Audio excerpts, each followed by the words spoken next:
মাটির নিচে ভাঙ্গার আটকায় রাখছে 5 থেকে 6 দিন, খাইতে দেয় না, পানি পর্যন্ত খাইতে দেয় নাই, কোনো কিছু দেয় নাই। দেশের সরকারের কাছে অনুরোধ, আমাদেরকে বাঁচান, আমাদেরকে রক্ষা করুন। রাশিয়ার যুদ্ধক্ষেত্র থেকে জীবিত বেঁচে ফেরার জন্য দেশবাসীর কাছে সাহায্য চাইছেন 2 বাংলাদেশি যুবক।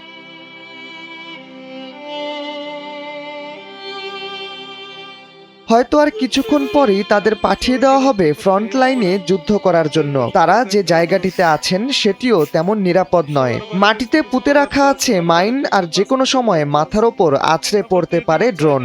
সামাজিক যোগাযোগ মাধ্যমে দেখতে পাওয়া বাংলাদেশি যুবকদের এমন আকুতি অবশ্য নতুন কিছু নয়। রেস্টুরেন্ট কিংবা পার্কে কাজের আশায় টাকা খরচ করে রাশিয়ায় অনেকে যাচ্ছেন। তবে ইউক্রেনের সাথে যুদ্ধ শুরু হওয়ার পর থেকে বেশ কিছু এজেন্সি তাদের পাঠিয়ে দিচ্ছে যুদ্ধক্ষেত্রে, জিম্মি করে করানো হচ্ছে যুদ্ধ, এমনটাই জানালেন এই 2 যুবক।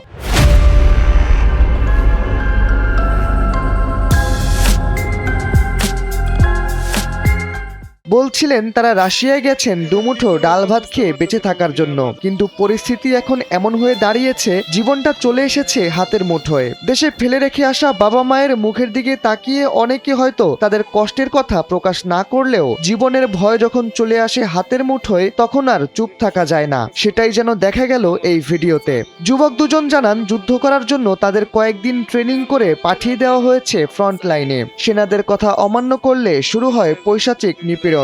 বহু কষ্টে তারা একটি মোবাইল জোগাড় করেছেন, তাদের দীর্ঘদিন নেটওয়ার্কের বাইরেও রাখা হয়েছিল বলে জানান তারা। ইউক্রেন রাশিয়া যুদ্ধ শুরুর পর রাশিয়ায় এ পর্যন্ত বেশ কিছু বাংলাদেশি যুবকের প্রাণহানির খবর পাওয়া গেছে। ক্ষুদ্র জীবনে মহৎ লক্ষ্য পূরণে যারা পাড়ি জমিয়েছিলেন দেশটিতে, যুদ্ধ তাদের যেমন খারাপ ভাগ্য ডেকে নিয়ে এসেছে, তেমনি তাদের সাথে বেইমানি করেছে এমন কিছু মানুষ যাদের তারা বিশ্বাস করে হাতে তুলে দিয়েছিলেন ভাগ্য বদলানোর চাবিকাঠি।